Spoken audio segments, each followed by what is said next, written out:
Magandang gabi po sa inyong lahat. Ako po si Marshall Flores o Toti po ang aking palayaw na bumabati po sa inyo from Manchester sa United Kingdom. Nais ko lang po i-share ang isang milagro na nangyari sa akin dahil about 2 weeks ago, nakaramdam po ako ng chest pain at pananakit po ng batok. At both my hands and feet are numb. Nasa trabaho po ako noon. And after 2 hours, sabi ko sa boss ko, I need medical attention because it's getting worse. So, pumunta po ako sa A&E or emergency room po sa pinakamalapit na ospital. At doon po, in-ECG ako, kinuhanan ako ng blood sample, x-ray, at binigyan po ako ng mga gamot. Doon po sa blood result, nakita po nila yung troponin ko po ay tumaas. Yung pong troponin, dapat po walang pong trace yan sa ating dugo kasi po it's an indicator na nagkaroon ng cardiac event, yung puso. Ang nangyari po, they kept me in the hospital overnight kasi po kinuhanan po ulit ako ng dugo after 6 hours and yung troponin po halos ganun pa rin yung level. So nung dinischarge po ako ng madaling araw around 5 a.m. ang sabi po sa akin ng doktor magpa-konsulta po ako sa cardiologist. At yun nga po ang ginawa ko, doon po sa ospital na malapit sa aming bahay, doon po ako pumunta at sinabi ko po yung nangyari. At right there and then po, na-admit po ako. Linggo na po yan linggo, September 1. At ang recommendations po, iscan yung aking puso, i-undergo ako ng cardiogram, at more blood tests. At na-admit po ako doon for 11 days. So, anyway, to cut the story short po, yung pong mga test ko, lahat normal. Yung angiogram ko po, normal din. Wala pong blockage, wala pong problema sa arteries ko sa puso. So I was really glad at wala pong depresya po sa puso ko. Pero ang nakakapagtaka, even the cardiologists were puzzled because they were thinking saan po nanggaling yung pagtaas ng aking troponin. So sa akin po isa lang po ang ang rason kung bakit po nagkaganyan. Nagkaroon po ng milagro. Kasi po nung hiningan ko si Brad Willie ng prayers po, narinig ko po yung sinabi niya na sana po bigyan po ako ni Jesucristo ng bagong puso. And I think that's what happened. Binigyan po ako ng panibagong puso ng ating Panginoong Jesucristo. At kaya po walang nakita sa sa angiogram. Miski po sa scan ng puso ko, wala rin nakita, normal po. Kaya ngayon po yung mga doktor hindi na alam kung saan galing yung pagtaas nga po ng ng enzyme, yung troponin. Pero sa akin po ang alam ko yun po, nagkaroon po ng milagro. At dahil ako po ay naniniwala na hanggang sa ngayon nagmimilagro pa rin po ang Diyos sa atin. At naniniwala po ako na nabigyan po ako ng panibagong puso ng ating Panginoong Jesus. At dahil po dyan nagpapasalamat po ako sa ating dakilang Diyos sa pamamagitan po ni Jesucristo. At nagpapasalamat din po ako sa kapatiran sa kanilang pagbibigay ng suporta at dasal sa akin. At sana po sama-sama po tayo dito sa ating iglesia. Dahil po dito sa ating iglesia, meron po tayong pag-asa. Dahil lahat po tayo naniniwala na meron pang himala na ginagawa po ang ating Panginoong Jesucristo para sa ating pong lahat. At himala na nagpapagaling ng sakit at himala na nagbibigay sa atin ng pag-asa. At dahil po dyan, lubos po ang aking pasasalamat. At sana po dire-diretso lang tayo. God bless po sa lahat. Salamat po.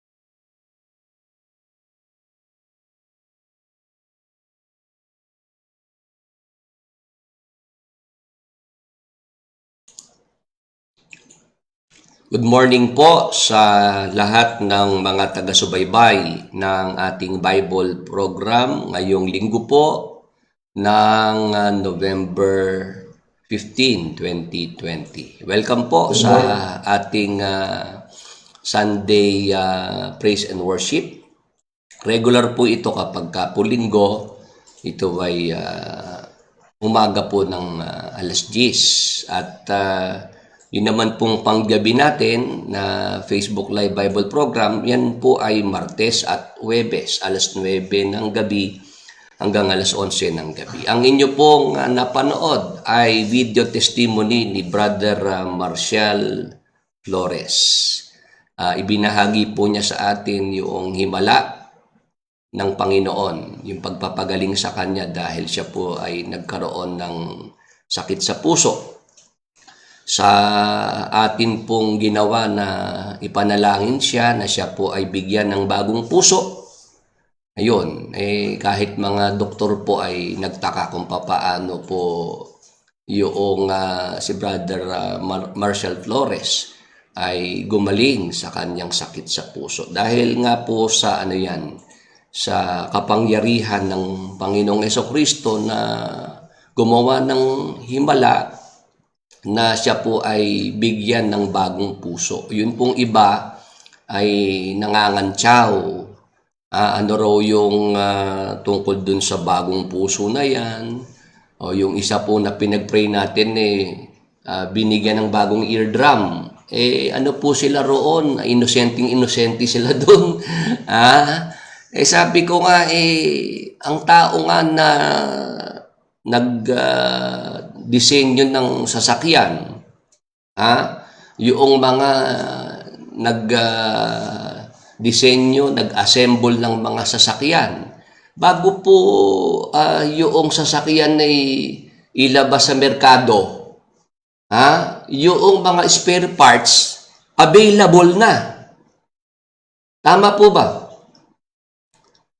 Hello, may kausap po ba si Brother Willie? 29 po yung narito.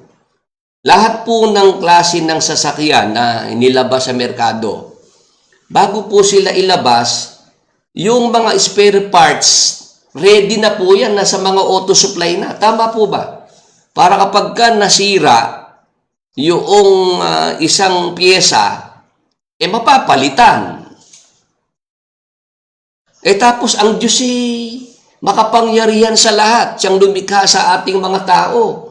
Ang Diyos pa ang hindi maglaan ng mga spare parts natin. Amen po ba? Si Brother Vic, tama po. Ahente ng sasakyan si Brother Vic. Alam niya yung sinasabi ko Lahat ng klase ng sasakyan, bago pa yan i-advertise sa telebisyon, ilagay sa mga newspaper, mga auto supply, nandun na yung mga spare parts. Kaya pagka nagka-problema yung isang bagong sasakyan, yung nasira na piyesa, meron na pong replacement. Tapos, ang Diyos, siya pa, maunahan pa nating mga tao, tayo lang ang makaisip noon at ang Diyos hindi. Kaya, mula sa langit, may mga may mga parte tayo ron, mga parte ng ating katawan na pagkakailangan mo, halimbawa, puso, nagka-problema yung puso mo, humingi ka sa Ama na nasa langit. At ang Ama naman, bibigyan ka ng bagong puso. O yun nga, naranasan yun ni Brother Marcial Flores. At bukod po kay Brother Marcial Flores, ito naman pong kay Brother Francis Santiago. Babasahin ko naman po yung kanyang written testimony. Ito po, para po sa ating mga kasama. Testimony ni Brother Francis Santiago. Siya po ay kapatid ko na mas bata naman sa akin ng 1 taon. Ito po ang kanyang patotoo. Magandang gabi po sa lahat. Gusto ko pong ibahagi ang kagalingang ipinagkaloob ng ating Panginoong Hesukristo sa aking naging karamdaman. Ako po ay nagkaroon ng hirap sa paghinga at hingal kapag napagod, manas sa mga paa hanggang binti. Ito pala ay dahil sa paglaki ng aking puso at sa baradong ugat nito. 2 linggo na ang nakalipas. Dahil dito, madalas ang pagkikita namin ni Brother Willie at Brother Edwin para ipanalangin ang aking karamdaman. At ngayon, salamat sa ating Panginoong Hesukristo dahil wala nang manas sa aking mga paa at binti, maayos na din ang aking paghinga. Salamat sa mga prayers ni Brother Willie at ng mga kapatid. Salamat sa pangalan ng Panginoong Hesukristo. Amen. Purihin ng Panginoon. Yan po yung isa pang magandang balita para po sa ating lahat. Kaya po yung mga nanonood sa atin, kung kayo po ay mayroong mga sakit sa puso, wag ho kayong mababahala, wag ho kayong mai-stress, wag kayong matatakot. Bakit?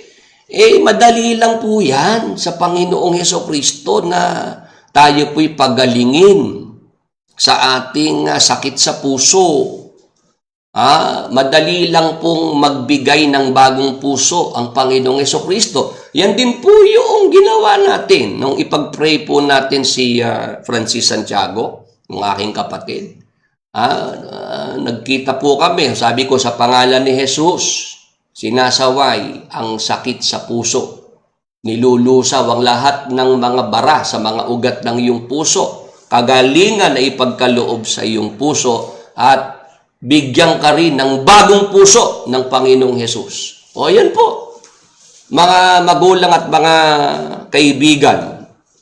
Kaya ngayong umaga po, kung meron po kayo diyang mga prayer requests, yung mga may sakit, may mga karamdaman, nakakilala po ninyo, anyayahan nyo po ngayong umaga. Sila po'y sabihan ninyo na mag-online at mag-tune in sa ating Bible program.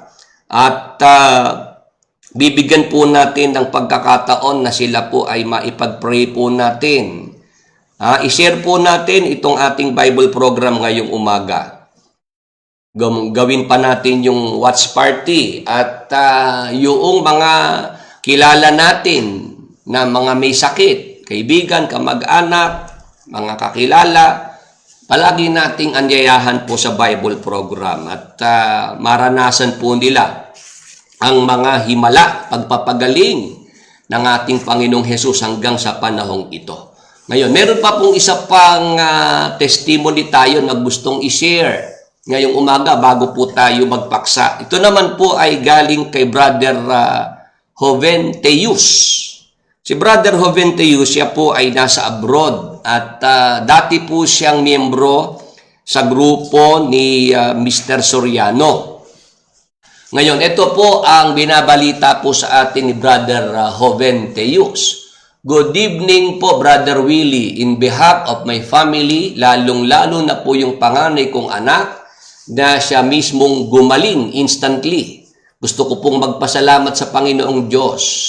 Nagising po kami ngayong umaga dito sa Canada, gabi dyan sa Pinas. Nagkakapi ako nang biglang lumapit sa akin ang anak kong panganay at sinabi niyang masama ang pakiramdam niya, nahihilo siya. Nakita ko nga ang mga lips niya ay namumutla. Hindi ko lang sinabi sa kanya at baka lalong matakot. Kaya ang ginawa ko po, pinagdasal ko po siya. Kasama ang misis ko, 3 kaming nagdasal. Nang dasal na itinuro niyo po sa akin sa pangalan ni Jesus at sa dugo ni Jesus. At ayun na nga po ang resulta. Instant healing po. Nakaramdam daw po siya ng init sa kanyang batok at likod ng ulo. At ngayon ay masaya na po silang naglalaro ng anak niya, apo kong magpa 5 years old, na parang walang nangyari.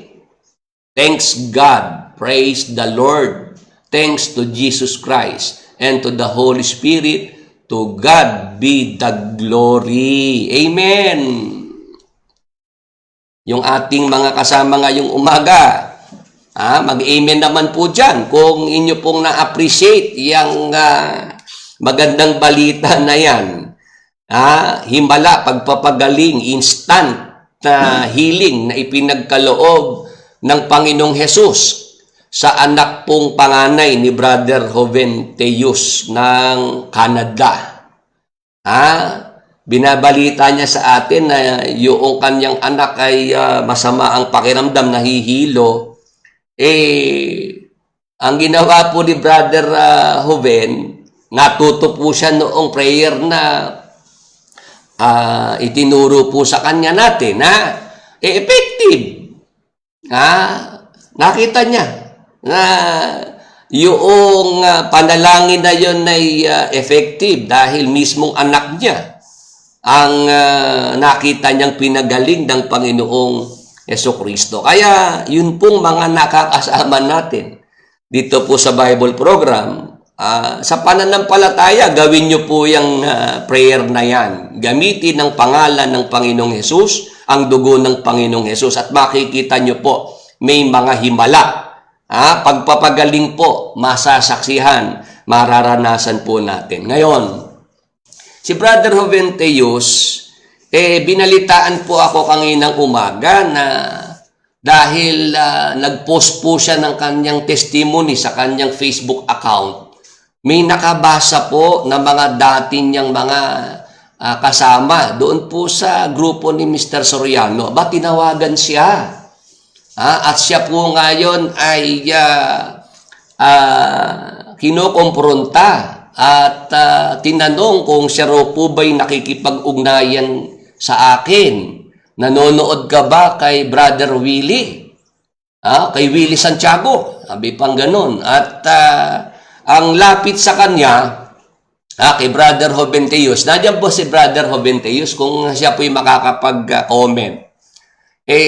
Ang agad na approach sa kanya nung tumawag, yung Willie Santiago na yan, kilala mo ba yan? Alam mo ba na may kaso? Yang si Willie Santiago, hello! Yung mga kasama po natin. Dahil si Brother Joventeus ay ipinost niya sa kanyang Facebook account yung testimony na ito at nabasa noong mga dati niyang kasama sa grupo ni Mr. Soriano, sinisita siya ngayon. At ang lapit sa kanya, ikaw ba ay nanonood dyan kay Willie Santiago? Ikaw ba ay kasama na kay Willie Santiago? Alam mo bang may kaso yang si Willie Santiago? Tingnan niyo po ang gusto agad pag-usapan ng mga miyembro sa grupo ni Mr. Soriano. Gusto agad na ipamukha kay Brother Joventeus, yung Willie Santiago na yan, may kaso yan. Ang sagot ni Brother Joven, may kaso, bakit hindi nakakulong? Sumagot daw yung nakipag-usap sa kanya, nagpiyansa ika kasi. Kaya yan ay hindi nakakulong. O ngayon, yan ba ang gusto ninyong pag-usapan natin? Yung mga miyembro ng grupo ni Mr. Soriano, ganyan ba ang gusto ninyong maging talakayan natin? Pag meron kayong mga lalapitan ng mga miyembro ninyong nararamdaman yung kumakalas na, at dito na ngayon na nanonood sa aking programa, ang inyo bang lapit ay yung kaso? Diyan nyo gustong umpisahan ng usapan. Kilala mo ba si Willie Santiago? May kaso yan. Di pag-usapan natin yung kaso ni Mr. Soriano. Alam nyo ba na si Mr. Soriano ay may kaso, libel case, na siya na-convict ng lahat ng korte dito sa Pilipinas? Mula sa RTC hanggang sa Court of Appeals, hanggang sa Supreme Court. Yung libel case ni Mr. Will de Almeida, convicted si Mr. Soriano sa libel case. Ang libel case ay isang criminal case. Hello? Kahit ipagtanong po ninyo sa mga abogado, nandiyan pala si Brother Melvin Duwag, meron po siyang anak na abogada. Ang libel case ay isang criminal case.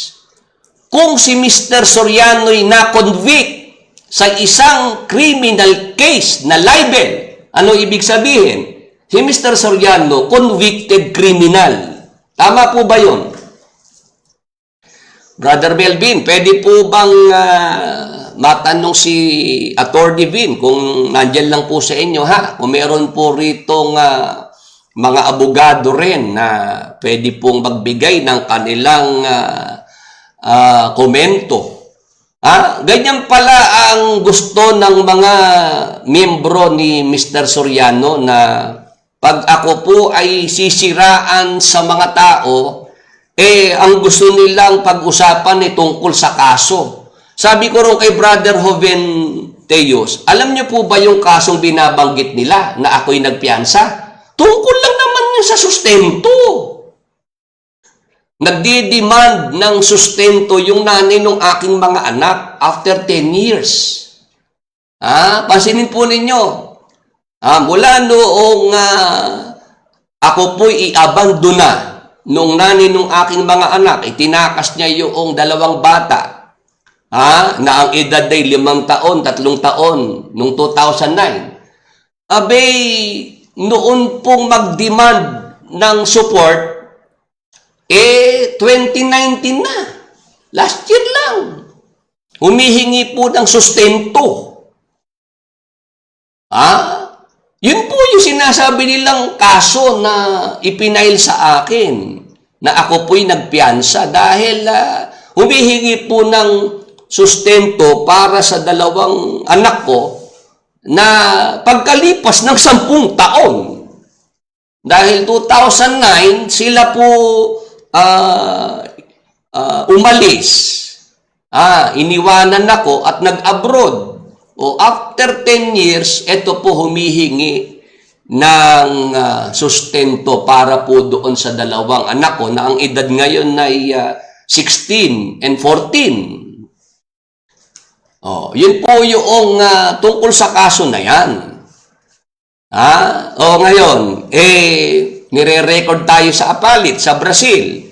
Ganyan pala ang approach ng mga miyembro ni Mr. Soriano para ako ay i-discredit. May kaso si Willie Santiago. Ito naman ang masasabi ko. Kayo ba ay magpapaakay kay Mr. Soriano? Siya convicted sa kasong criminal case na libel? Yung demanda sa kanya ni Will de Almeida ng Jesus Miracle Crusade International Ministry. Si Mr. Soriano po, kinonvict ng Supreme Court kasi nag-apila po siya para mabaliktad yung desisyon. Pinagtibay pa ng Korte Suprema na tama yung hatol sa RTC, tama ang hatol ng Court of Appeals. Kaya ano pong tawag kay Mr. Soriano? Dahil doon sa libel case na criminal case ay na-convict siya, hindi po ba siya criminal? Tapos meron pa pong pending case si Mr. Soriano sa Branch 54 ng Macabebe, Pampanga. Anong kaso po yan? Rape case sa isang lalaki. Hello? Yan po yung tinakasan ni Mr. Soriano na kaso, kaya siya po'y pumuga. Siya po ay umalis ng bansang Pilipinas noong December 14 ng 2005. As far as I remember. 2005, December 14, nang si Mr. Soriano ay tumakas po para iwasan na po yung rape case sa isang lalaki. Yan ba ang gusto ninyong pag-usapan natin? Babaran ko muna yan. May mga fanatics na pumasok. Sige, bababaran ko muna yung paksang ito kay Mr. Soriano. Kasi si Brother Joventius ay tinawagan dahil siya po ay nag-post sa kanyang Facebook account na nagpapasalamat siya dahil natuto siya ng prayer na itinuro ko sa kanya. Gumaling yung kanyang anak. Ito ngayon yung mga fanatics ni Mr. Soriano, gustong habulin si Brother Joven. Siyempre, si Brother Joven nasa abroad. Alam nyo naman ang tingin ni Mr. Soriano sa mga miyembro, gatasan. Hinahabol si Brother Joven at ang lapit nila, si Willie Santiago, kilala mo yan? May kaso yan, alam mo ba?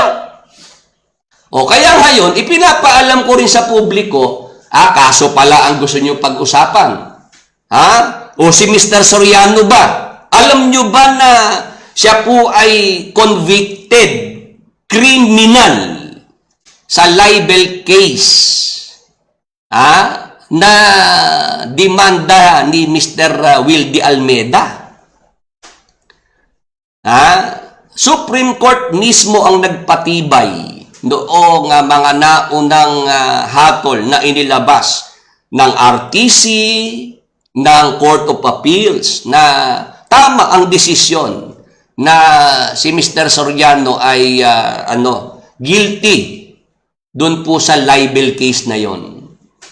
Tapos, dagdagan pa natin, yung rape case sa isang lalaki, Branch 54 ng RTC ng Macabebe, Pampanga. Pending pa rin yan. Yung rape case na yan.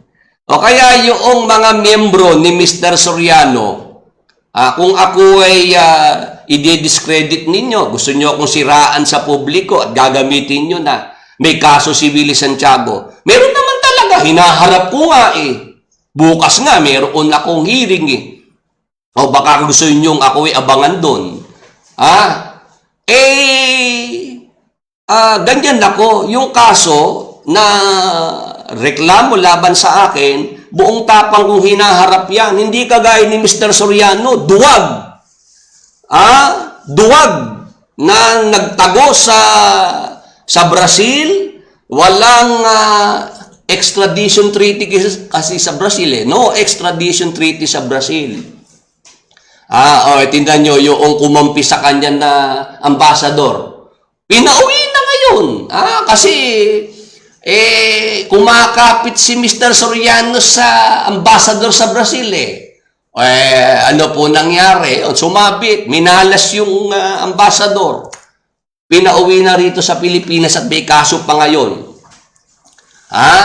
Yan ngayon ang aking kaya ko lang po yan naalala kasi nga si Brother Joven meron siyang written testimony, pasalamat sa Panginoong Hesus sa himala, pagpapagaling na ginawa sa kanyang anak. Nung mabasa po ito noong mga fanatics, kumilos sila at tinawagan si Brother Joven at nagtatry sila na makuha, mapabalik sa kanila si Brother Joven. Ang dinidiscuss tungkol sa kaso ko. Alam naman ni Brother Joven na meron nga po akong mga hinaharap dito dahil yan na lang ang gustong laban ni Mr. Soriano. Hindi siya sasagot, hindi siya kikibo dito po sa Facebook Live at meron na lang uutusan na tauhan niya para ako po ay iharas, para po ako ay idemanda sa korte, sampahan ng reklamo sa mga piskalya. Bakit? Kasi nga si Mr. Soriano nabubutata sa mga ginagawa po nating expose. Kagaya po nung nakaraan. Natatandaan nyo po yung tinalakay ko yung unheard truth. Di ba si Mr. Soriano gusto niyang maging vlogger?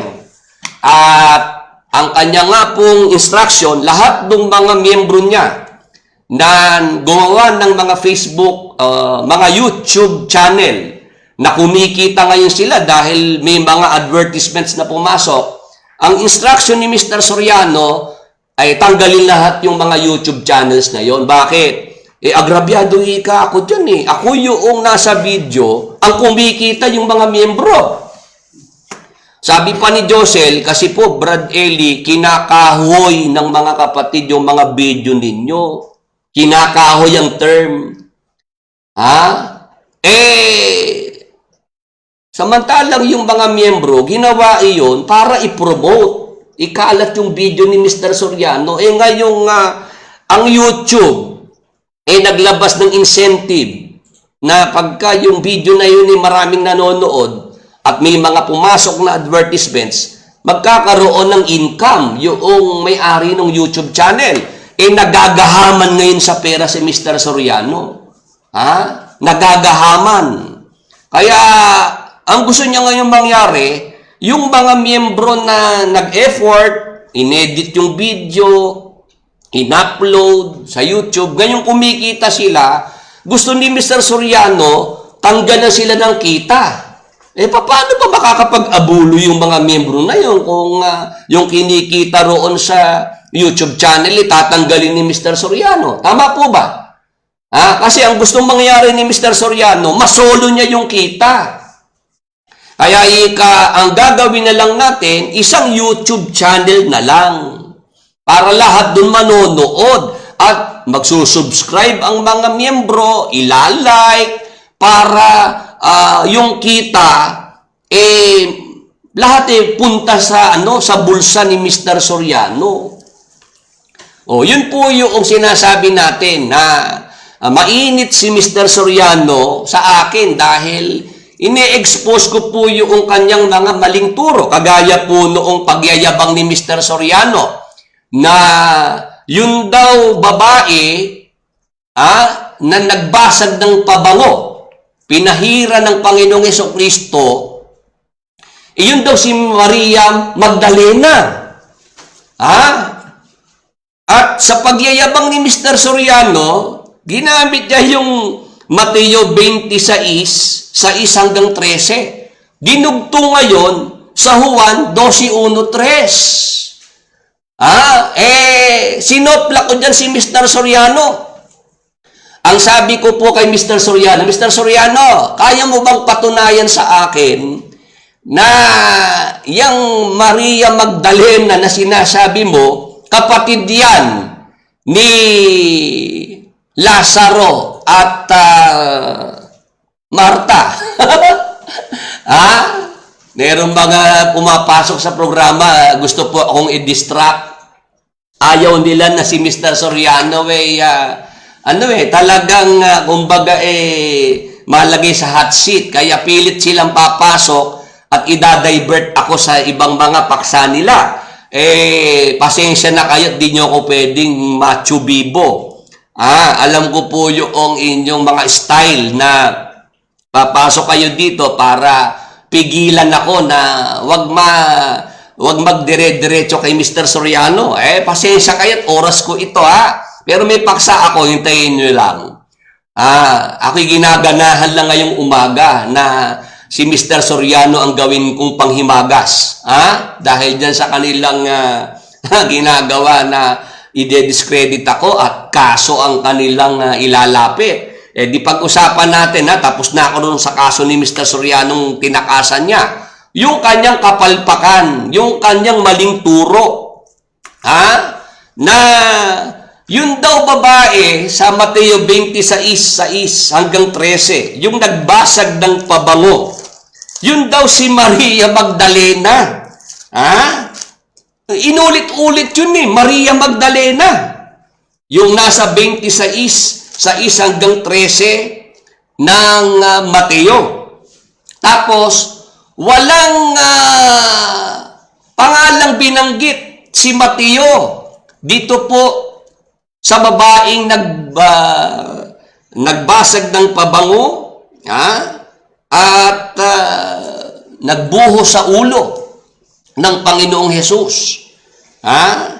Ito nga pong kaya nga po may problema yung si Mr. Soriano naghahalo-halo sa isip niya gusto niyang magpahanga, gusto niyang magpasikat at yan nga daw sa unheard truth pag-uusapan. Agad ko pong binutata.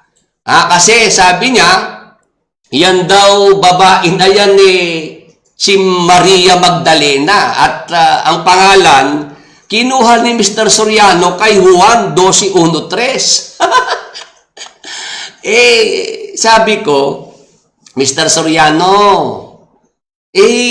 dito sa Mateo 26:6, nang nasa Betanya nga si Jesus sa bahay ni Simon na ketongin. Ito'y nangyari sa Betanya, sa bahay ni Simon na ketongin. Ano nangyari? Lumapit sa kanya ang isang babae na may dalang isang sisidlang alabastro ng ungguwento na lubhang mahalaga at ibinuhos sa kanyang ulo samantalang siya nakaupo sa pagkain. Walang pangalan itong babaeng ito na may dalang pabango. Binuhos yung pabango sa ulo. Pasinin po ninyo Ibinuhos yung pabango sa ulo ng Panginoong Hesus samantalang siya nakaupo sa pagkain sa bahay ni Simon na ketongin. O ngayon, sukat ba namang magyabang itong si Mr. Soriano at magpahanga na yun daw babaeng yan si Maria Magdalena. Kinuha niya ang pangalan dito po sa Juan 12:1 hanggang 3. 6 na araw nga bago magpaskwa ay naparoon si Jesus sa Betanya na kinaroroonan ni Lazaro na ibinangon ni Jesus mula sa mga patay. Kaya't iginawa siya doon ng isang hapunan. At si Marta ay naglilingkod. Datapot si Lazaro ay isa sa nakaupo sa pagkain na kasalon niya. Si Maria nga'y kumuha ng isang libra ng ungguwentong taganas na nardo na totoong mahalaga at pinahiran ang mga paa.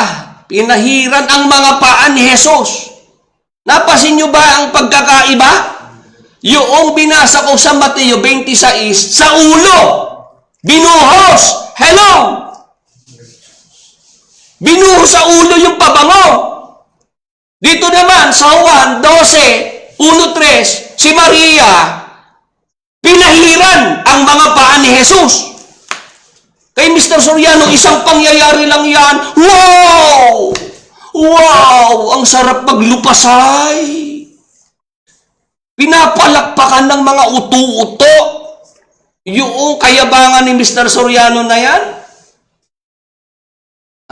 Yung mga fanatics, huwag niyo pong papansinin yung mga nangiistorbo. Halata naman po sila, no? Gusto lang po nilang manggulo para hindi masyadong ma-hot seat si Mr. Soriano ngayong umaga. Pinapapansin ko lang, most sensible preacher in our time, kapal naman ng mukha. Kapal ng mukha? Most sensible ba yan? Dito po sa binabasa ni Brother Willie ngayon, paano siya makakalusot dyan? Yung na kay Mateo, nangyari sa bahay ni Simon na ketongin, saan? Sa Betanya. Tama po. Yung babae na walang pangalan, hindi pinanggi, ano ginawa? yung pabango niya, ano ginawa niya? Binuhos niya sa ulo ng Panginoong Hesus. Balikan natin yung Mateo 26:7 para mapansin lang ng mga narito. Lumapit sa kanyang isang babae na may dalang isang sisidlang alabastro ng ungguwento na lubhang mahalaga at ibinuhos sa kanyang ulo. Yung pabango ng babae, binuhos sa ulo ng Panginoong Hesus. Samantalang nakaupo sa pagkain ng Panginoong Hesus. Dito naman sa 12:3 ng Juan, si Maria nga'y kumuha ng isang libra ng ungguwentong taganas na nardo na totoong mahalaga at pinahiran ang mga paa ni Jesus at kinuskos ang kanyang mga paa ng kanyang mga buhok at ang bahay ay napuno ng amoy ng ungguwento. Napansin niyo po ba ang pagkakaiba? Napansin niyo po ba ang pagkakaiba, mga magulang at mga kaibigan? 35 ang nasa ating Facebook Live po ngayon. Pwede po ba kayong mahinga ng inyong komento dyan?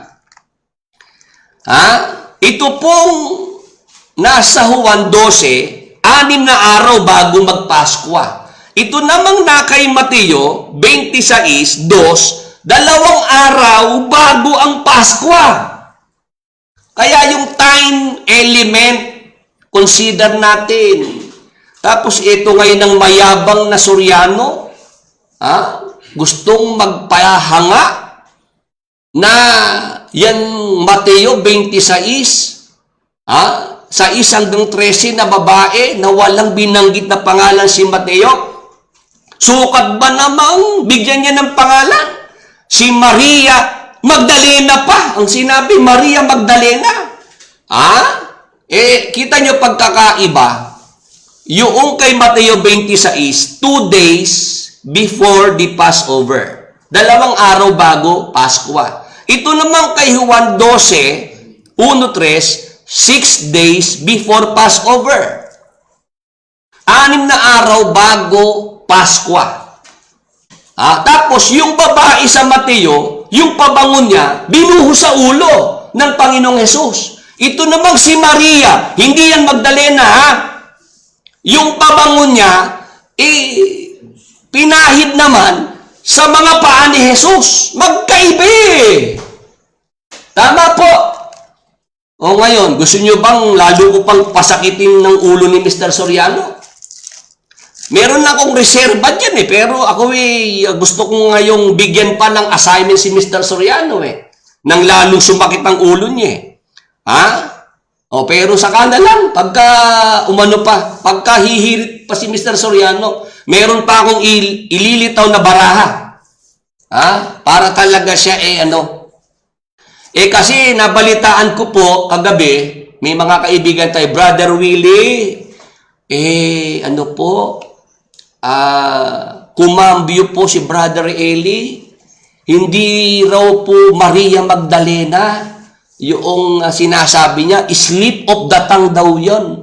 Nadulas lang daw ang dila ni Mr. Soriano. Yung message po na pinarating sa akin, na nagsabi si Mr. Soriano, siya po'y nagpapalusot na, bumabawi si Mr. Soriano, hindi na raw si Maria Magdalena yung nasa Juan 12:1-3. Sabi ko sa ating mga kaibigan, sana kako yung video ay maibigay nyo sa akin. Pakihintay lang po, Brother Willie, yung video at tsempo lang po kami dahil nagkakahigpitan po ngayon dito. Yan po Yan ang nangyayari dahil may unheard truth si Mr. Soriano na ipinag-aanyaya, kinakampanya na yung mga miyembro suportahan nyo dahil isang YouTube channel na lang para pasok lahat ng pera. Lahat yan sahod ni Mr. Soriano. Paano nyo patatangkilikin yung unheard truth na yan? Panis. Maagang na panis dahil nasukat natin ng pagiging mangmang, pagiging ignorante ni Mr. Soriano sa Biblia. Wag ho kayong magagalit, yung mga fanatics. Tanggapin nyo na po kasi ang katotohanan na wala na si Mr. Soriano, lumipas na yung kanyang panahon. Kung nung mga panahong nakaraan, si Mr. Soriano, binuli lahat ng pastor sa Pilipinas. At matapang yung bibig niya na pagsalitaan na bobo yung mga pastor. Mga pastor ng demonyo, mga bobo sa Biblia. Sukatin nyo ngayon si Mr. Soriano kung ano nasa kanya. Wala sa masama, makakaunawa. Di ba yan ang batayan niya? Pagka ikaw ay may unawa, hindi ka masama. Dyan ba sa Mateo 26, 6 hanggang 13 at Juan 12:1-3, may unawa ba si Mr. Soriano? Pwede po bang mahinga ng sagot yung mga narito ngayong umaga? 34 po yung narito. Pwede ba kayong mahingan po ng komento? May unawa ba si Mr. Soriano dyan sa dalawang talata na yan na kanyang pinagdudugtong?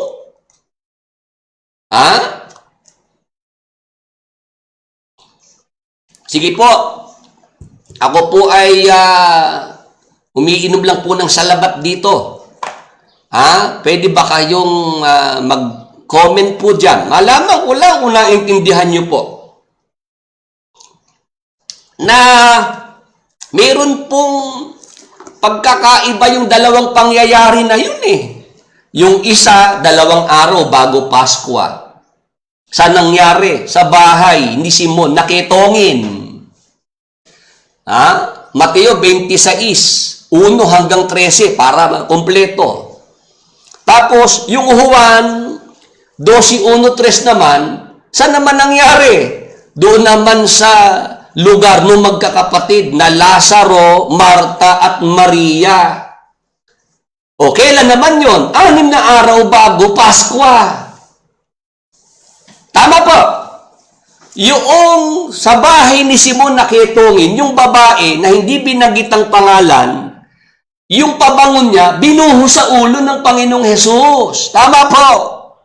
Ito namang nasa Juan 12:1-3, si Maria, pinahira naman yung mga paa ni Hesus. Maliwanag po ba yan? Tapos, si Mr. Soriano, si Maria Magdalena raw yun. Wow!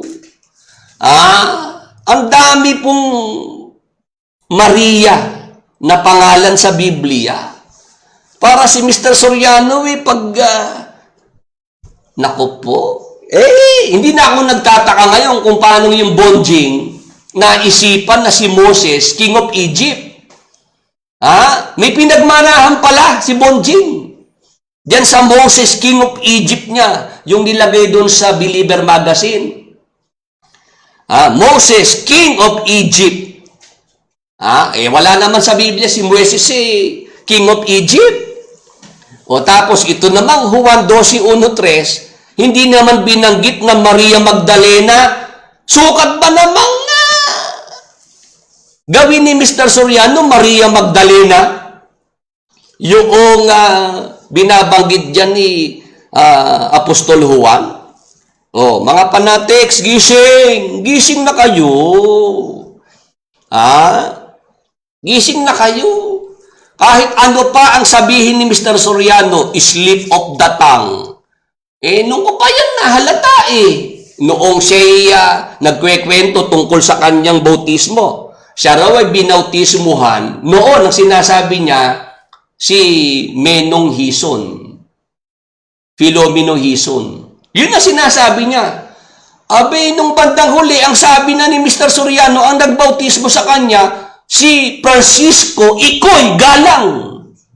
Ulit-ulit, Ikoy Galang. Sinabi pa niya, meron ikayang grocery, sa Hagunoy, Ikoy Galang.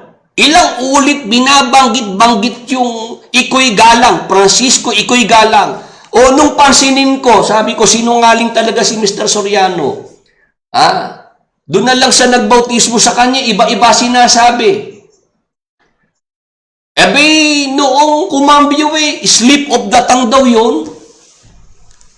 Slip of the tongue? Ang narinig naman niya ng mga kasama niya, ni Josel, ni Luz, ni Mel. Alam naman nila yung totoong pangyayari.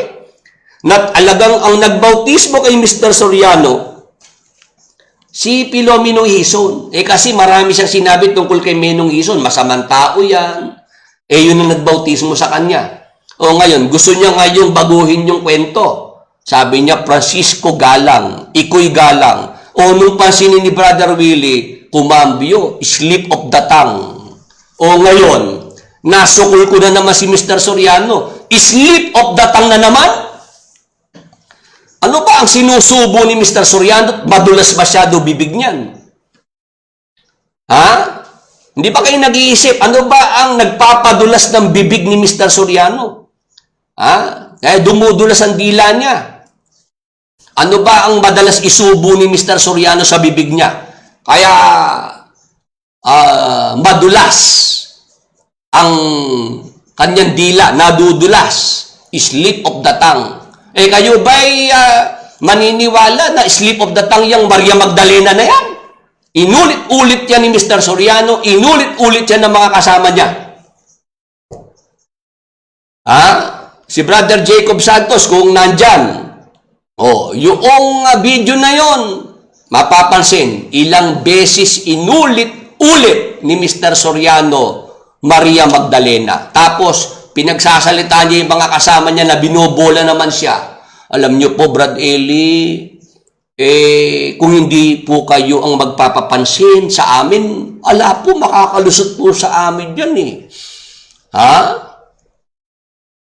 Talaga pong pagka kayo lang po ang nagbasa, saka lang ho namin mapapansin, Brother Eli. Si Maria Magdalena, ulit-ulit Maria Magdalena. Yan ba ang slip of the tongue? Yan ang sinasabi natin, okra, dahon ng saluyot. Yun daw po yung nagpapadulas ng bibig ni Mr. Soriano. Kaya madalas na pong dumadaplis. Kaya slip of the tongue.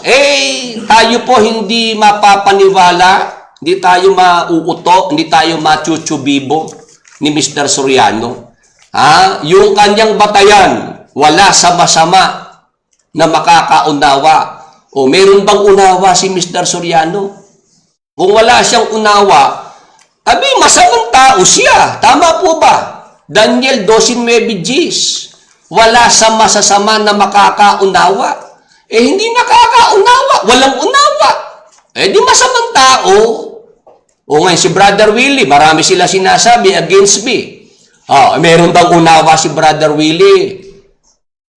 Pwede ho bang makisuyo sa mga kasama? Kung pagkukumparahin kami ni Mr. Soriano, sino sa amin ang nakakaunawa? Diyan sa Mateo 26, 6-13, Juan 12:1-3. Sino sa amin ni Mr. Soriano ang merong understanding, merong unawa? Kay Mr. Soriano, isang pangyayari yan. Yung babae, si Maria at Magdalena pa ang pangalan. Si Brother Willie, ano sinasabi? Magkaibang pangyayari yan, magkaibang babae yan. Magkaiba ng lugar, magkaiba ng tiyempo. Amen. Pwede ho bang mag-amen ang mga kasama natin? Na naintindihan po yung mga ibinigay kong punto, yung pagkakaiba noong dalawang accounts na yan.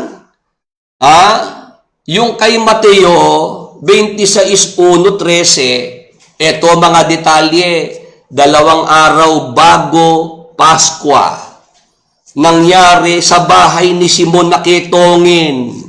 Yung babae, binuhos ang pabango sa ulo ng Panginoong Hesus. Sa ulo binuhos. Tama po. Tapos, yun naman kay Juan 12:1-3, please consider. 6 na araw bago ang Paskwa, at ito po ay doon po sa magkakapatid na Lazaro, Marta at Maria. Tama po. Hindi po roon sa bahay ni Simon na ketongin. Tama po. Tapos, yung pabango, doon naman ipinahid sa mga paa ni Jesus. O, sino sa amin ngayon ni Mr. Soriano ang merong unawa? Ha? Sukatin nga, sukatin! Ha? Wala sa masasama na makakaunawa. O, sino sa amin ni Mr. Soriano, sino sa aming dalawa ang may unawa dyan sa dalawang talata na yan? Ha? O, yung nagre-record dito sa Apalit sa Brazil, sige. Sabihin nyo kay Mr. Soriano, dito siya sumagot. Ha? Ito ngayon ang aming pag-usapan. Kumibo siya rito. Wag yang magpapalusot na lang na slip of the tongue.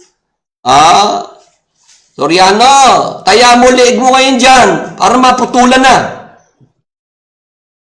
Taya mo ngayon ng leg mo. Sabi mo, isang leeg lang naman yan. Handa mo ipaputol pagka ikay natutulan. O ngayong natututulan ka. Mr. Soriano. O paano na? O kaya yung unheard truth na yan. Nako. Hindi na lang matitino ang mga isip nung tatangkilik pa niyan Unheard truth. Unheard truth. Tapos dito lang sa usapang dalawang talata na ito sumablay na, sumabit na. O ano pa asahan nyo? Kung baga sa korte, wala nang credibility si Mr. Soriano. Tama po? Kung si Mr. Soriano iniupo bilang witness sa korte, sa witness stand, sira na credibility niyan. Paano pa papaniwalaan yan?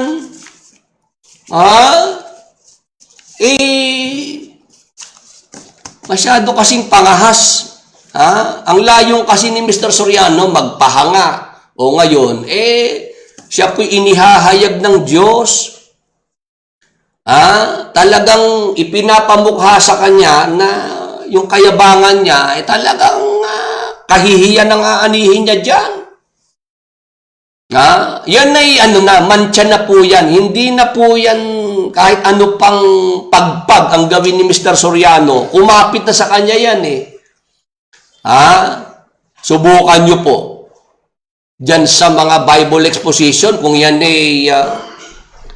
ang problema kasi yung Bible exposition, yung tanungan scripted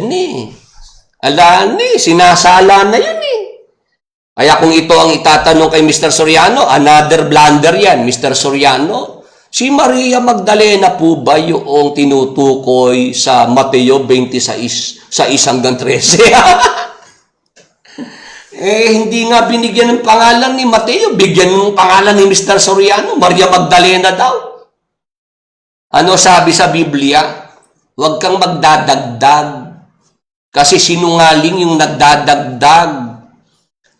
Hindi naman nakasulat dagdagan. Sabi po sa aklat ng Kawikaan, sa Kapitulo 30, tingnan nyo po yung masamang ginawa ni Mr. Soriano. 36, huwag kang magdagdag sa kanyang mga salita. Baka kanyang sawayin ka at masunduan kang sinungaling. Yung salita ng Diyos nakasulat sa Biblia, huwag mong dadagdagan yan. Kasi pag dinagdagan mo, sinungaling ka. Kagaya ng ginawa ni Mr. Soriano. Walang pangalang binanggit si Mateo. Binigyan ni Mr. Soriano ng pangalan, Maria Magdalena. Nagdadagdag si Mr. Soriano sa salita ng Diyos. Tama po. O ngayon, pagka dinadagdagan mo yung salita ng Diyos, sinungaling yung nagdadagdag.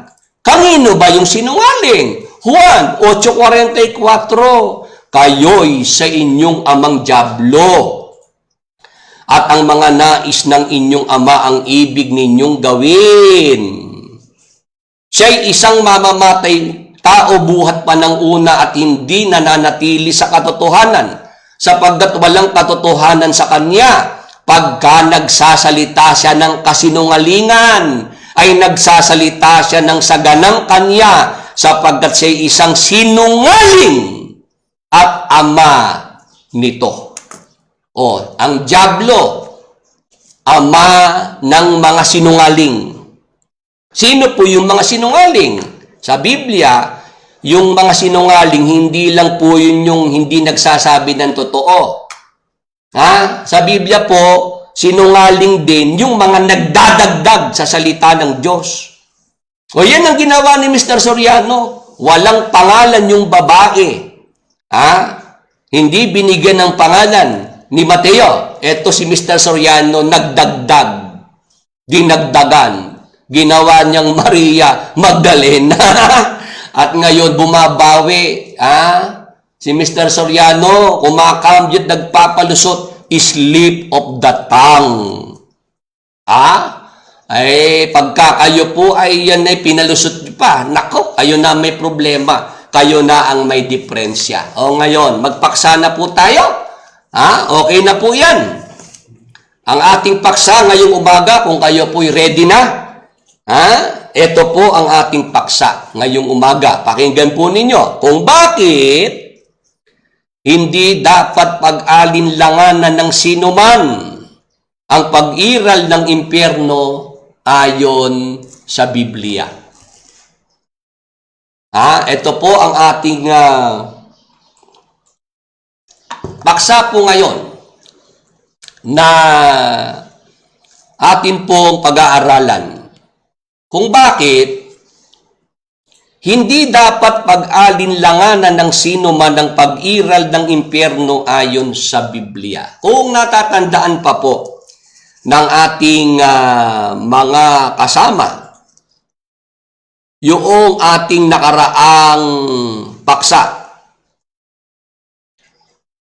na sa Biblia po, yung lahat ng mga namatay noon at ngayon, mayroong pinupuntahan.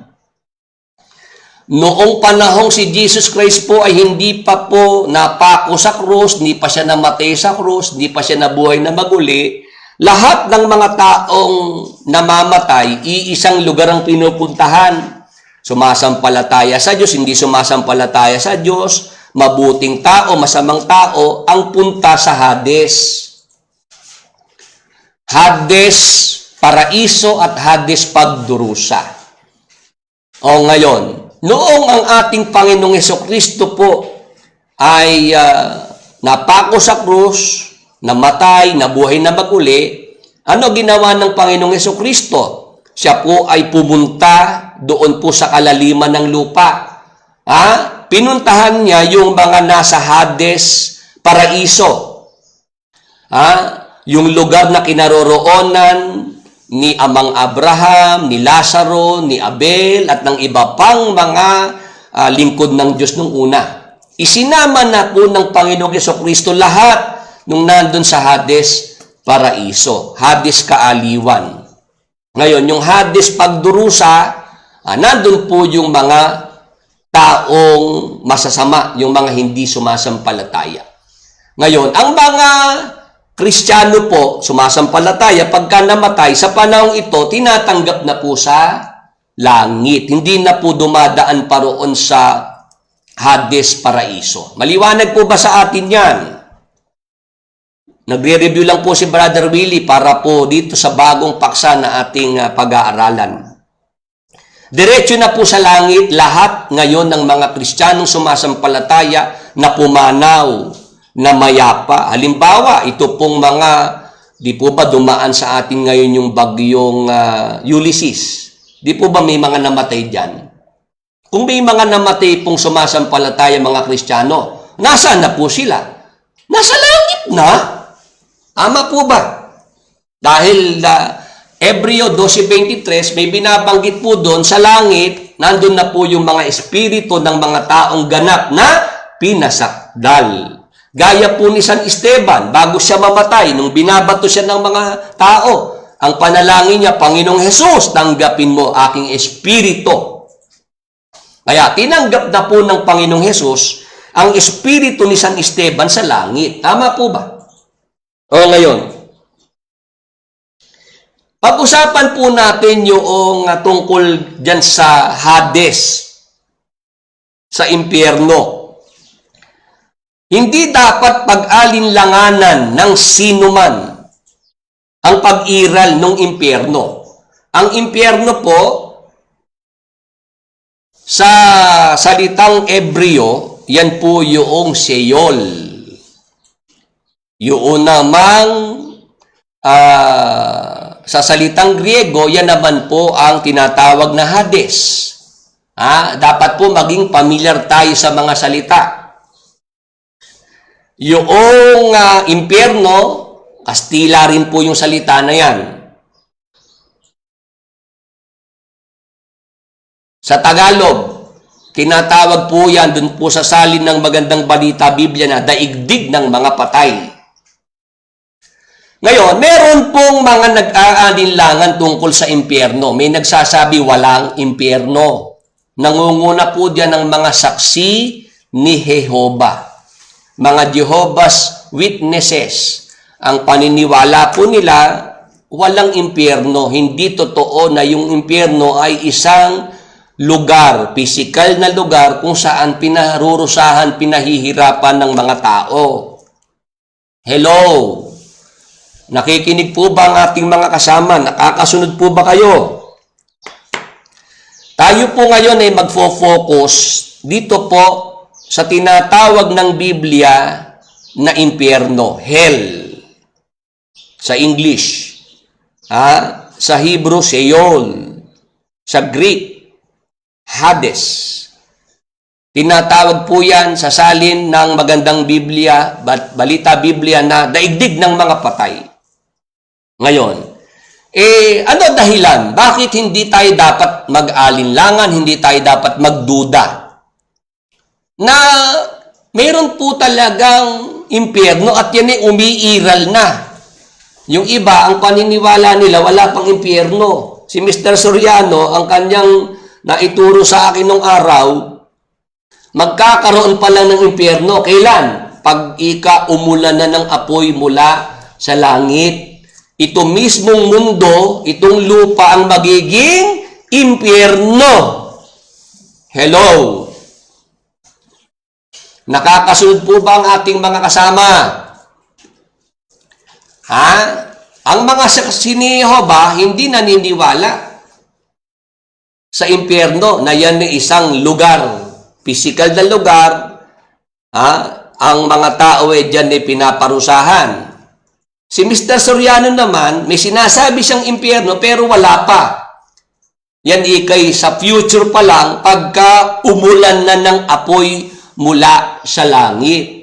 Babasahan pa ng Pasyon, uulan mula sa langit, ulat apoy na masakit, sa lupa'y halos tumaki,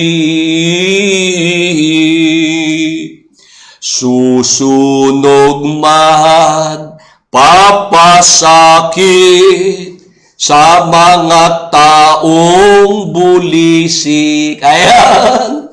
Kay Mr. Soriano, iba naman ang kanyang version tungkol sa impyerno. Wala pa yung impyerno. Hinaharap pa yan. Pag umulan na ng apoy mula sa langit, babagsak dito sa lupa, ito ang magiging impyerno.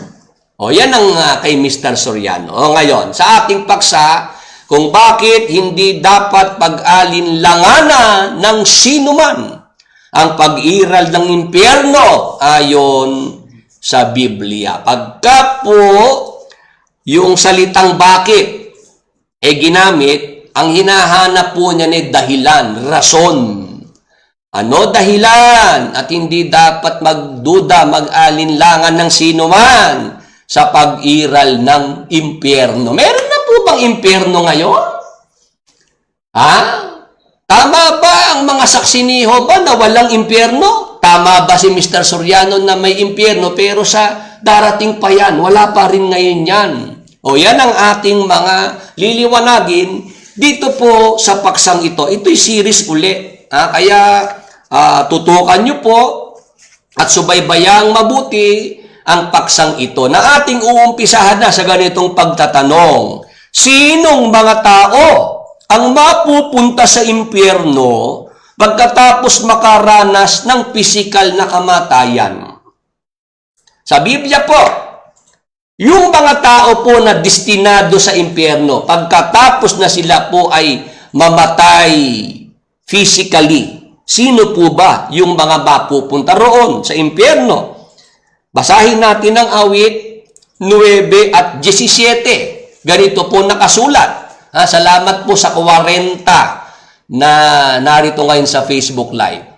Ang masama ay mauuwi sa Seol, pati ng lahat ng mga bansa na nagsisilimot sa Diyos.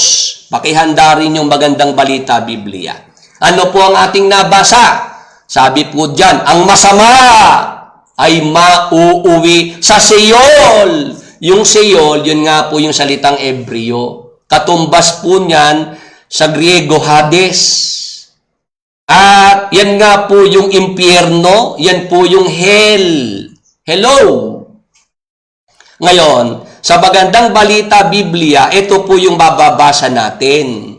Sa awit 9:17, sa daigdig ng mga patay, doon sila matatapos, pati ang lahat ng bansang nagtakwil sa Diyos. Kaya sa ating tanong, sino po yung mga tao na mapupunta sa impyerno pagkatapos makaranas ng pisikal na kamatayan? Sino po?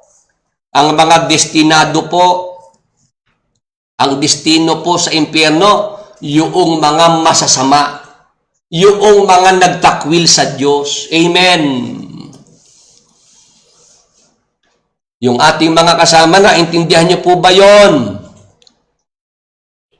Ang mga tao na destinado sa impyerno, pagkamatay nila, physical na kamatayan, mga masasamang tao, mga nagtakwil sa Diyos. Sila po ay sa Seol, sila po ay sa Hades, sila po ay sa impyerno, sila po ay sa daigdig ng mga patay. Amen.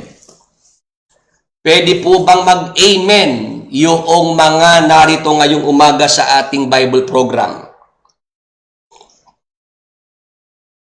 Yung pag-amen po ninyo, yan po yung pagsang-ayon po ninyo. Kaya nagtatanong po ako kung kayo po ay sang-ayon. Kaya please say amen. Yung 41 na narito, please say amen. Amen. Kung naintindihan nyo po yan. Hindi nyo po yung madidinig kay Mr. Soriano. May mga tao po ang destinasyon, impyerno, pagka sila po'y namatay na. Anong klaseng mga tao po yung mapupunta sa impyerno? Masasamang tao, mga nagtakwil sa Diyos. Ngayon, sa Biblia po, mga magulang at mga kaibigan, pag sinabing masama,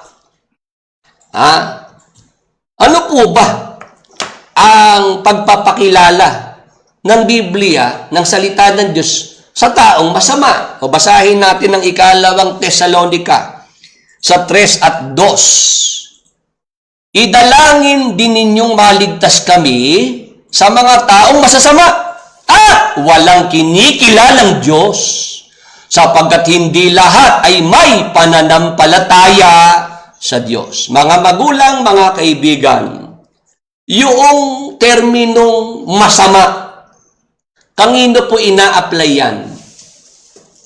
Para kanino po dapat ikapit yung terminong masama?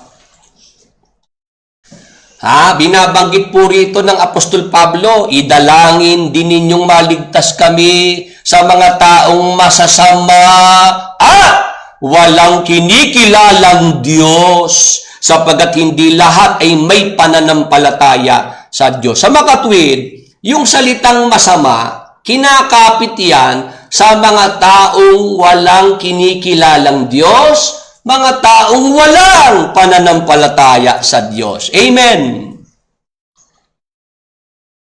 Maliwanag po ba? Madali po bang maintindihan pag binasa ni Brother Willie yung talata? Kailangan pa ho bang bigyan ko pa ng mga paliwanag?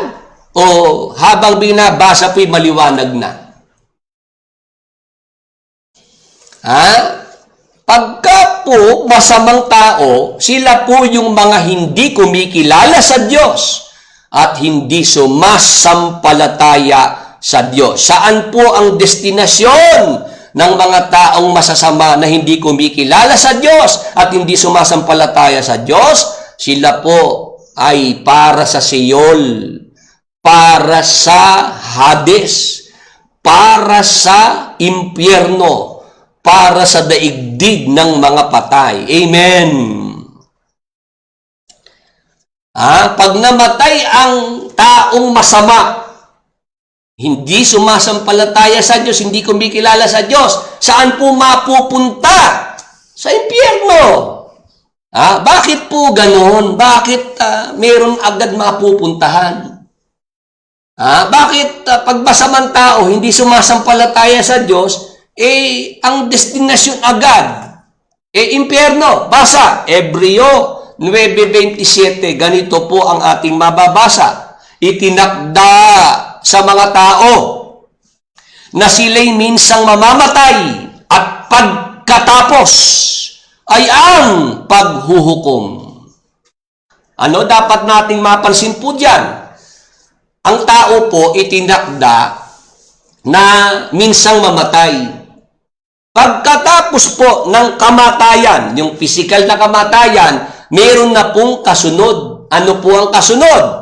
Sabi po dyan, itinakda sa mga tao na sila'y minsang mamatay. Pagkatapos po ng kamatayan, ano po ang mangyayari? At pagkatapos ay ang paghuhukom. Pag namatay na po ang tao, ano na po ang nangyayari? Nangyayari na po agad yung paghuhukom. Dadaan na po agad sa paghuhukom ang tao pagka po siya namatay na. Doon na po malalaman kung saan mapupunta yung tao. Yung kanyang espiritu, kaluluwa, saan ang destinasyon. Kasi yung katawan, isa lang ang pupuntahan. Libingan, lupa. Maliwanag po ba yan? Sa ating mga tao, ang mayroong kamatayang pisikal ay ang katawang pisikal. Amen. Santiago 2:26. Pag humiwalay na ang espiritu sa katawang pisikal, ang katawang pisikal ay patay. Maliwanag po ba yan sa atin? Ang may kamatayan sa tao, kamatayang pisikal, ang ating katawan. Ito po ang tumatanda. Ito po ang humihina. Ito ang namamatay. Tama po ba? Maliwanag po ba sa atin yan? Yung espiritu, kaluluwa, hindi yan tumatanda. Hindi yan humihina. Hindi yan lumilipas. Ang lumilipas, ang kumukupas, yung katawang pisikal. Kayo ho ba'y humaharap pa sa salamin? Ginagawa niyo po ba'y pagharap sa salamin? Ako po, minsan nakita ko po yung sarili ko, may mga, gitla-gitla ba tawag doon? Gitla-gitla po sa noo? Ibig sabihin, talagang ako po ay, umidad na rin. Ako po ngayon ay 47 anyos na, 47 years old. Kaya nga, madalas kong sabihin yung silang namambali sa diwa, darating sa pagkaunawa. Nung unang marinig ko po yan, May 1, 1990. Ako po yung unang attend ko ng pasalamat sa Apalit, Pampanga, May 1, 1990. Kagagraduate ko lamang po ng high school. 16 lang ako noon. Sweet 16. Natatawa yung iba pagka nadinig yung sweet 16. Kasi alam na nila kasunod eh. Ngayon 47 na ako, sweet and sour na po ako ngayon. Pero yung silang namamali sa diwa, darating sa pagkaunawa, may continuous pa rin kay Mr. Soriano yan. Tuloy-tuloy pa rin na batayan ni Mr. Soriano pagka magbabago-bago si Mr. Soriano ng turo, ang ikakapital niya, silang namamali sa diwa darating sa pagkaunawa. Gasgas na gasgas ni Mr. Soriano yung talata Silang namamali sa diwa darating sa pagkaunawa. Sabi ko nga, Mr. Soriano, pag nilubayan mo yung silang namamali sa diwa na yan, di mo na gagamitin, lulubayan na rin kita. Meron naman akong talata na ipinapagamit sa'yo na pag yan ang ginamit mo okay na Nagkaintindihan na tayo Ano yon? Yung nasa ikalawang Timoteo 3:7. Ito gamitin mo Mr. Soriano at lulubayan kita. Na laging nagsisipag-aral at kailan paman ay hindi nakararating sa pagkaalam ng katotohanan. Yan naman yung aking sinadjust Yan na lang ang gamitin para wala na tayong pag-uusapan. Hanggat ikaw, Mr. Soriano, atras ka ng atras sa silang namamali sa diwa, darating sa pagkaunawa, sulong ako ng sulong. Tandaan mo yan. Aatras ka ng aatras, susulong ako ng susulong. Hindi tayo matatapos nito.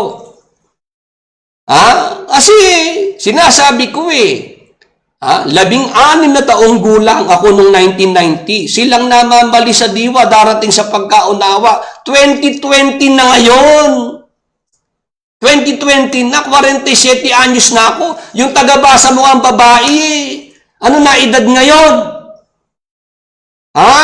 Mai-issuehan na po yan ng malapit nang ma-issuehan niya ng senior citizen. Magkaka 20% na rin yan. Ilang taon na lang dahil ako po'y 47 plus 9. Yun ang edad ng tagabasa mong babae na hanggang ngayon ay silang namamali sa diwa, darating sa pagkaunawa. Kaya yan, Mr. Soriano, yung mga fanatics, parating nyo kay Mr. Soriano, tigilan niya yung silang namamali sa diwa at mga utu-utu na lang ang kaya niyang mapaniwala dyan. Mga brain damage. May mga pumapasok dito na brain damage din. Ba't kayo pumapasok dito Ayaw nyo namang si Mr. Soriano nasasalang. Siya may gusto niyan Sabi ni Mr. Soriano, may mali sa akin. Expose niyo ako. I'm ready to face anybody. Di ba yan yung kanyang buong kayabangan na sinabi ro sa video na kung meron siyang mali, expose siya. Di na-expose siya. Tapos ngayong na-expose siya, gagalit naman siya. Si Mr. Soriano, paano most sensible preacher, wala nga unawa. Doon lang sa Maria Magdalena, sumabit Kaya yung kanyang unheard truth na yan. Nako, panis na yan. Mga hindi na lang matitino ang isip pagka kayo tinangkilik pa yung unheard truth. Meron palang prayer request. Naman ito't mukhang urgent yung prayer request. Prayer request, pakilagay lang.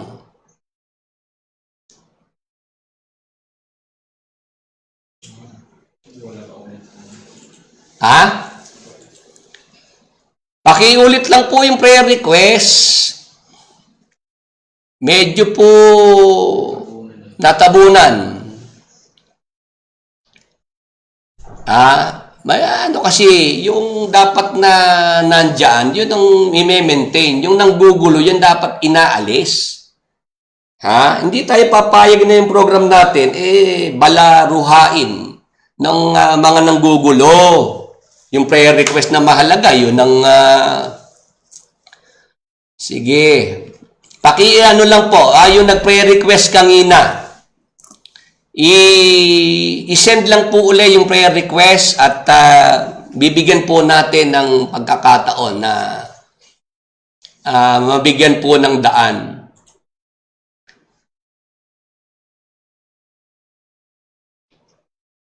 Meron po kasing mga pumapasok na nanggugulo natatabunan po yung prayer request. Kung pwede po, paki-send yung prayer request kanina at maipag-pray natin.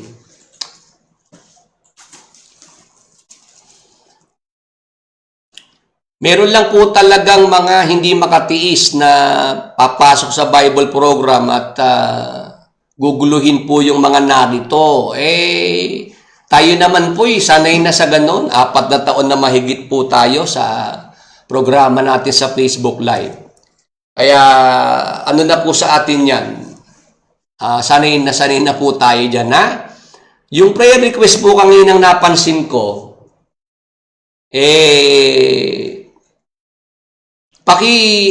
paki-send. At yan po ay atin pong mabigyan po ng daan. Yung iba pa pong may prayer request, sige po, habang tayo po ay nasa Facebook Live, ay atin pong bibigyan niya ng pagkakataon. Ngayon, tuloy ko na po yung ating paksa habang hinihintay natin.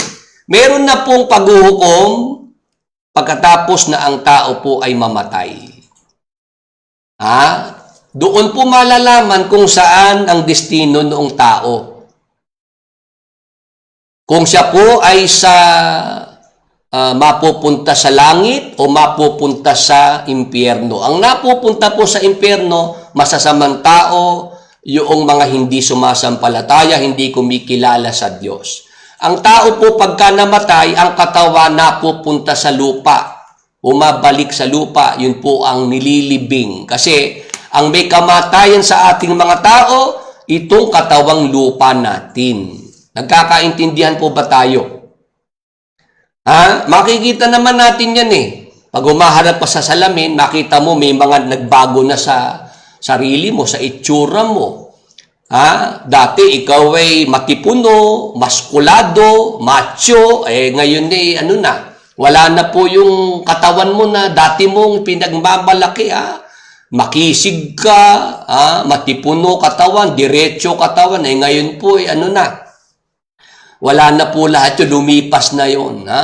Tatanda at lilipas rin ako, ngunit mayroong awiting iiwanan sa inyong alaala, dahil minsan tayo'y nagkasama. Tama po ba? Yun po yung nilalaman ng awit na yon. Tumatanda at lumilipas tayo. Ano po ang tumatanda at lumilipas? Yung ating katawan, physical na katawan. Yung kagandahan ng isang babae, nawawala po yan. Nangungulubot din ng mukha. Tama po. Namumuti rin ng buhok. Yung iba po nawawalan pa ng buhok. Tama po ba? Yan po yung nangyayari sa tao. At pagkatapos po nun, kasunod po yung kamatayan. Ayan. Brother Willie, ito na po ba yung request? Brother Willie, ang asawa ko pong si Russell ay humingi ng prayer request sa inyo noong 2 linggong nakakaraan dahil na COVID ang pamilya niya na nasa Pilipinas. Sinasabayan din po namin ang inyong panalangin at nananalangin din po kami ng ayon sa pananalangin na ginagawa nyo. Yung biyenan kong babae, 90 years old. Yung baya ko, 51 years old. Yung bilas ko, 53 years old. At anak nila, 19 years old. Ay lahat ay magaling na at lalabas na sa PGH. Salamat po sa Diyos sa himalang ipinagkaloob sa kanila. Lalo na sa 90 years old kong biyenan na hindi nakaranas ng anumang sintomas ng COVID kahit positive. Totoo nga po, ang pagpapagaling ng Diyos ay umiiral hanggang ngayon. Amen! Yun po pala yung kanina, no? Binabalita po pala, hindi prayer request. Binabalita po sa atin yung magandang balita na yung silang mga na-COVID-19, magaling na po sila. At talagang sila po ay naniniwala na nagpapagaling pa rin ng Panginoong Diyos hanggang sa panahong ito. Kaya yung mararating po ng ating Bible program, lalo po kung ang sakit po ngayon ay COVID-19, huwag kayong mabahala, huwag kayong matakot, huwag kayong mag-alala. Kasi po, nandyan naman po ang Panginoong Hesukristo, nandyan ang Holy Spirit, ang Amang nasa langit, para po tayo ay pagkalooban ng kagalingan. Kahit wala pa po yung garantisadong bakuna, yung 100% na vaccine para sa COVID-19, available pa rin naman po ang kagalingan na ipinagkakaloob ng ating Panginoong Hesukristo. O ngayon, tuloy na po tayo sa ating tinatalakay. Pag namatay ang tao, dadaan na po agad siya sa paghuhukom. Malalaman na agad kung saan dapat madistino yung espiritu, kaluluwa ng taong namatay. Ang katunayan po, Lucas 16, 19 hanggang 26. O basahin natin. Mayroon ng isang taong mayaman at isang nagdaramit ng kulay ube at maselang lino at sa araw-araw ay kumakain ng sagana. 20. At isang pulubi na ang pangalay Lazaro, lipos ng mga sugat, ay inilalagay sa kanyang pintuan. Ito po ay tinuro ng Panginoong Hesukristo. Nung siya po ay nasa lupa, hindi pa siya namamatay, hindi pa siya napako sa krus. Tinuro niya ito at napagkamali ang talinghaga ng marami. Ulitin ko po, hindi ito parable, hindi ito talinghaga. Huwag niyo nang ipilit yung sa inyo. Pag-aralan niyo yung mga talinghaga sa Biblia. Yung mga talinghaga ng Panginoong Hesukristo, wala siyang binabanggit na proper names, proper nouns. Understood? Pwede ba tayong magkasundo rito, magkaisa rito? Yung iba pinipilit, talinghaga, yung talinghaga. Basahin nyo ang talinghaga. Wala naman kayo mababasa ang talinghaga, ba't pinipilit nyo?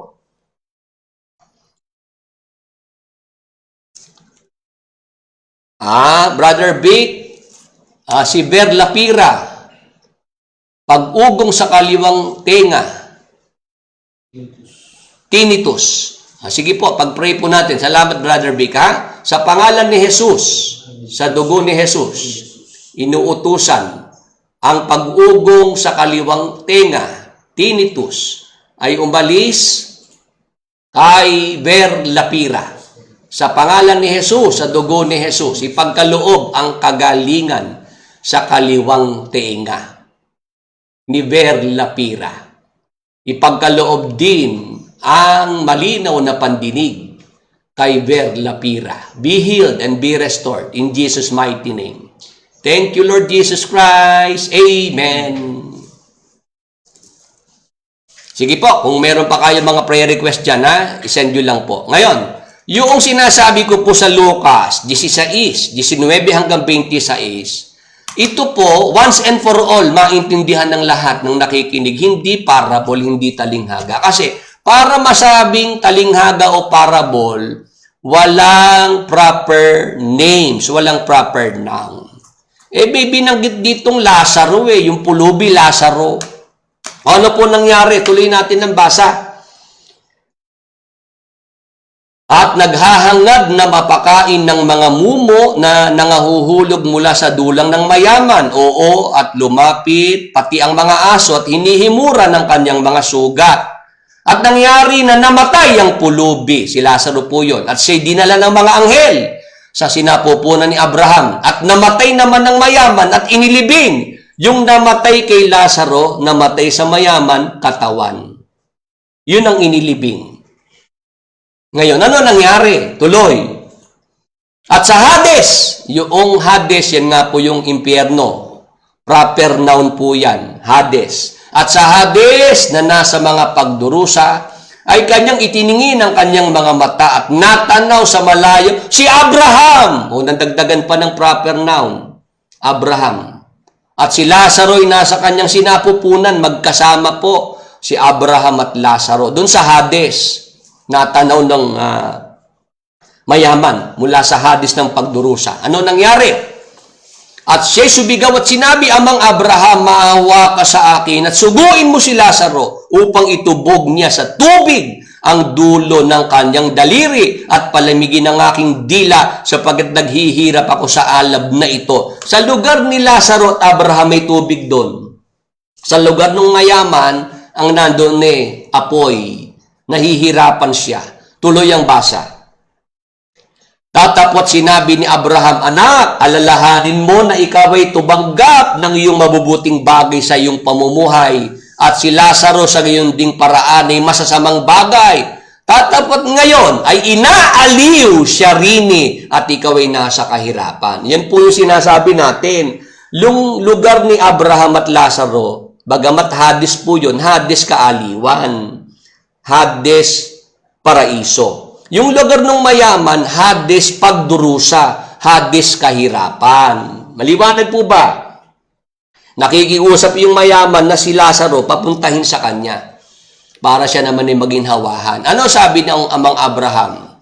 26. At bukod sa lahat ng ito, may isang malaking banging nakalagay sa pagitan namin at ninyo upang ang mga mag-ibig tumawid buhat din hanggang sa inyo ay hindi maaari at gayon din walang makatawid mula diyan hanggang sa amin. O ito po yung ipinakita ng Panginoong Hesus na nangyayari sa lahat ng mga taong namamatay noon nung hindi pa siya napako at namatay sa krus, na buhay na maguli, lahat napupunta sa Hades pagkatapos ng kamatayan. At yung Hades na yon nahahati sa dalawang lugar. Pakita nga natin yung visual aid natin dyan. Ayan, Hades kaaliwan, yan nga po yung Hades paraiso, kung nasaan naging magkasama si Abraham at si Lazaro. Tapos mayroong nasa gitna na bangin, yun nga yung kalaliman. At sunod na po yung Hades pagdurusa, na kinaroroonan noong mayaman. Maliwanag na po ba sa atin yan? Yan po yung ginamit natin nung nakaraang ating paksa. Na naintindihan natin sa panahong ito, yung Hades kaaliwan, bakante na po yan. Wala na pong laman. Empty na po iyang Hades kaaliwan. Dahil lahat ng nandiyan, mula kay Abel hanggang kay Juan Bautista, isinama na sa langit ng Panginoong Hesukristo at binigyan ng glorified bodies. Amen. Ang meron na lang pong laman, yung Hades pagdurusa. Yan po ay minuto, oras-oras, araw-araw, nalalagyan po ng mga laman. Sino pumupunta dyan? Yung mga taong masasama, hindi kumikilala sa Diyos at hindi sumasampalataya sa Diyos. Amen! Amen. Maliwanag po ba sa atin yan? Pag namatay ang taong masama na hindi kumikilala sa Diyos, hindi sumasampalataya sa Diyos, saan napupunta ang espiritu at kaluluwa? Sa Hades, sa impyerno, sa hell, at doon na po nakakaranas ng mga paghihirap. Ngayon, ang ating tanong ganito, bakit hindi dapat pag-alinlanganan ng sinuman ang pag-iral ng impyerno ayon sa Biblia? Ano po ba ang mga dahilan sa Biblia kaya hindi tayo dapat magduda, mag-alinlangan na meron nga pong impyerno at umiiral na yan. Mali yung kay Mr. Soriano na sa hinaharap pa lang, pag umulan na ng apoy mula sa langit, ito mismong lupa ang mundo ang magiging impyerno. Bakit? Hindi tayo dapat mag-alinlangan, magduda sa pag-iral ng impyerno ngayon pa lamang. Yan ang ating itutuloy sa susunod po na linggo kung loloobin ng Panginoon. November 22, next Sunday po, inaanyayahan ko po kayo na muli pong sumama sa ating pag-aaral ng mga salita ng Diyos. Time check, 11:55 na po. At malapit na pong mag-alas 12. Kaya bago po natin tuluyang tapusin ang ating Bible program, inaanyayahan ko po yung mga mayroong sakit, karamdaman. Kayo na magbanggit ng inyong mga sakit karamdaman, sumabay po kayo sa ating commanding prayer na gagawin. At utusan po natin ang mga sakit at mga karamdaman na nasa ating mga katawan, pati na sa ating mga mahal sa buhay. Sige po, sa pangalan ni Jesus, sa dugo ni Jesus, inuutusan ang lahat ng sakit karamdaman ay umalis sa lahat ng nanonood ng Bible program. Sa pangalan ni Jesus, sa dugo ni Jesus, ipagkaloob ang kagalingan sa lahat ng nanonood ng Bible program. Be healed and be restored in Jesus' mighty name. Thank you, Lord Jesus Christ. Amen. Sa lahat po, noong mga sumabay sa ating commanding prayer na ginawa, balitaan niyo po ako rito sa Bible program, magpatotoo rin po kayo at magpasalamat sa kagalingang tinanggap nyo po sa Panginoong Hesus. Kung yan naman po ay instant healing or gradual healing, ipagpasalamat natin sa ating Panginoong Hesus.